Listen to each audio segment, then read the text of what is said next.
আষাঢ়ী পূর্ণিমার পরদিন থেকে বৌদ্ধ ভিক্ষুকদের ৩ মাস ব্যাপী ওয়াবা বর্ষব্রত পালন শুরু হয়। ৩ মাস পর বৌদ্ধ সম্প্রদায়ের মাঝে আনন্দের বার্তা বয়ে আনে প্রবারণা পূর্ণিমা। তারপর থেকে বিহারে বিহারে শুরু হয় কঠির চিবর দান উৎসব। ২৪ ঘন্টার মধ্যে তুলা থেকে সুতা তৈরি এবং সেই সুতায় চিবর তৈরি করা হয়ে থাকে। এই চিবর পরের দিন বিকেলে দায়ক দায়িকারা দান করেন ভান্তেদের উদ্দেশ্যে। খাগড়াছড়িতে প্রতিদিনই কোনো না কোনো বিহারে আয়োজন করা হচ্ছে এই কঠিন চিবরদান উৎসব। উদ্দেশ্য বুদ্ধের সন্তুষ্টি অর্জন। বিহারে বুদ্ধকে পানীয় দান করতে যাচ্ছি, তো এখানে অনেক আসছে মানুষ আর কি। আমরা কল্পতরু গাছেও কিছুক্ষণ পরে দান করব।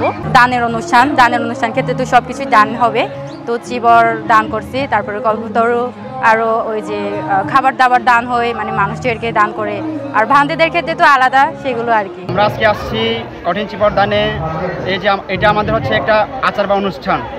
এই কঠিন চিবর দান বছরে একটা নির্দিষ্ট সময়ে হয়। আজকে কঠিন চিবর দান আমাদের যতগুলো সামগ্রী আছে, ফল মল হতে তারপরে চিবর দান আর যে টাকা পয়সা সবগুলো এগুলো আমরা দান করে বছরে একবার হয়। আমাদের মূলত এই কঠিন চিবর দান প্রত্যেকটি বৌদ্ধ মন্দিরে ৩ মাস ব্যাপী বর্ষাবাস শেষে এই প্রথম কঠিন চিবরদান হয় প্রত্যেকটি বৌদ্ধ মন্দিরে। প্রতি বছর কঠিন চিবরদান উৎসবকে ঘিরে বহু মানুষ পুণ্যের আশায় ছুটে যান বিহারে। উৎসবে চাকমা, মারমা ও বড়ুয়া সম্প্রদায়ের মানুষ শোভাযাত্রা সহ বর্ষব্রত পালনকারী ভিক্ষুকদের শ্রদ্ধা জানান। পরজন্মে জ্ঞান লাভের উদ্দেশ্যে পিদিমা বা কল্পতরুতে দান করেন ধর্মপ্রাণ নরনারীরা। ভান্তেদের দেয়া হয় বিশেষ ধরনের খাবার।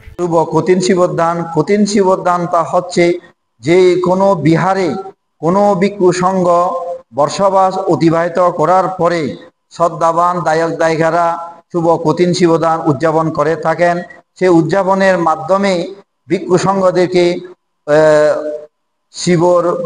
চিবর দান করে তারা যেন এই যে পারিবারিক সুখ শান্তি মঙ্গলের জন্য এটা বস্ত্র দান মূলত হচ্ছে ভিক্ষু সংঘদেরকে বস্ত্র প্রদান করা হয়। এসব উৎসবে বৌদ্ধ ধর্মীয় গুরুরা সমবেত দায়ক দায়িকাদের উদ্দেশ্যে ধর্মীয় দেশনা দেন। ধর্মীয় অগ্রজরা কঠিন চিবরের নেপথ্য তুলে ধরেন।